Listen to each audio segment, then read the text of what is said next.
Camera sir 50,000ಕ್ಕೆ ಗಾಡಿ ಸಿಗುತ್ತಾ? 50,000ಕ್ಕೆ sir ಬನ್ನಿ, ಬರೀ 20,000ಕ್ಕೆ ಮಾಡ್ಕೊಂಡು ಬನ್ನಿ. ಏನ್ ಹೇಳ್ತಾ ಇದ್ದೀರಾ? ಏನ್ ಹೇಳೋದು ಸರ್, ಹುಂಡೈ ಗಾಡಿ ಐಟೆನ್ನು ನಿಮ್ಗೆ ಬರೀ 10,000ಕ್ಕೆ ಸಿಗುತ್ತೆ ಬನ್ನಿ. ಬೇರೆ ನಮ್ಗೆ 2 ಲಕ್ಷ ಬೇಕು, 2 ಲಕ್ಷ ಬೇಕು ನಮ್ಗೆ. ನಿಮ್ಗೆ 2 ಲಕ್ಷ ಸಿಕ್ಕಲ್ಲ ಸರ್, ಬರೀ 1 ಲಕ್ಷ ಕೊಡ್ತೀನಿ ಬನ್ನಿ. ಈ ಗಾಡಿ ಬನ್ನಿ, ಚೌರ್ಲೈಟ್ ಗಾಡಿ, ಡಿಕ್ಕಿ ಸಮೇತ ಇದೆ, ಬರೀ 1 ಲಕ್ಷ ಕೊಡ್ತೀನಿ ಬನ್ನಿ.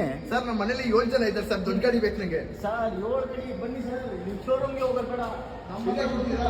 ನಿಮ್ಗೆ ಶೋರೂಮ್ ಗಾಡಿ ಡೈರೆಕ್ಟ್ ಹಂಗೆ ಕೊಟ್ಬಿಟ್ಟು ಆಫರ್ ಏನ್ ಕೊಡ್ತೀರಾ? ಆಫರಾ ನಿಮ್ ಚಾನಲ್ ಹೆಸರು ಹೇಳ್ಕೊಂಡು ಬಂದ್ಬಿಟ್ರೆ ಇದು ಫ್ರೀಯಾಗಿ ಕೊಟ್ಬಿಡ್ತೀನಿ. ಫ್ರೀಯಾಗಿ ಕೊಟ್ಬಿಡ್ತೀರಾ? ಅದು ನೋಡಿ ಫ್ರೀಯಾಗಿ ಕೊಡ್ತಾರಂತೆ ನಮ್ಮ ಚಾನಲ್. ಬನ್ನಿ XUV 700 ಗಾಡಿ. ಸರ್ ನನ್ನ ಲವರ್ ಜೊತೆ ಹೋಗ್ಬೇಕು, ಒಳ್ಳೆ ಸಿಕ್ಸಿ ಗಾಡಿ ತೋರಿಸಿ ಸರ್. 60 ಇಲ್ಲಿ ಬನ್ನಿ, ಇಲ್ಲಿ ನೋಡಿ ಸ್ಕೋಡಾ ಐತಿವಿ ಬನ್ನಿ. ಓ. ಗಾಡಿ ನಿಮ್ಗೆ 5 ಸ್ಟಾರ್ ರೇಟಿಂಗ್ ಇದೆ ಗಾಡಿ. ಫುಲ್ ಟ್ಯಾಂಕ್ ಪೆಟ್ರೋಲ್ ಮಾಡ್ಕೊಡ್ತೀರಾ? ಈ ಸ್ಕೋಡಾ ಗಾಡಿ ಏನೋ ನಿಮ್ ಲವರ್ ನೋಡ್ಬಿಟ್ರೆ ಇಬ್ಬಿಬ್ರು ಲವರ್ ಫುಲ್ ಟ್ಯಾಂಕ್ ಮಾಡ್ಕೊಡ್ತೀರಾ ಪೆಟ್ರೋಲ್? ಪೆಟ್ರೋಲ್ ಹಾಕಿ 2 ಬೇಕಾದ್ರೆ 2 ಕ್ಯಾನ್ ಎಕ್ಸ್ಟ್ರಾ ಕೊಟ್ಬಿಡ್ತೀನಿ ಬನ್ನಿ. ಕೊಡ್ತಾರೆ ನೋಡಿ, ಈ ಗಾಡಿ ತೊಗೊಳಂಗಿದ್ರೆ ಯಾರೋ ಲವರ್ ಇದ್ರೆ ಬನ್ನಿ, ಬನ್ನಿ. ನವೀನ್ ಅಂತ ಸಿಂಗಲ್ ಇದ್ರೆ ಬೇಗ ಬನ್ನಿ, ಇಲ್ಲೇ ಮಾಡ್ಕೊಡ್ತಾರೆ. ಆಮೇಲೆ ನಮ್ಮ ಕಿಚ್ಚ ಅವ್ರದ್ದು ಚಾನಲ್ ಸಬ್ಸ್ಕ್ರೈಬ್ ಮಾಡ್ಕೊಂಡ್ಬಂದ್ರೆ ನಿಮ್ಗೆ ಎಕ್ಸ್ಟ್ರಾ ಒಂದು ಆಫರ್ ಇದೆ ನೋಡಿ, ಏನ್ ಗೊತ್ತಾ? ಅವಕಾಶ ಮಿಸ್ ಮಾಡ್ಕೊಂಬೇಡಿ, ಬೇಗ ಬನ್ನಿ. ಕಾರ್ಗೆ 4 ಟೇರಾ ಕೊಡ್ತೀರಿ ನಮ್ ಕಿಚ್ಚ ಅವ್ರ ಹೆಸರು ಹೇಳ್ಕೊಂಡ್ ಬಂದ್ರೆ. ನಮ್ಗೆ ಆಟೋ ಇರ್ಬೇಕು. ಬೇಬಿ ಮೋಡಿ ವಾಲಿ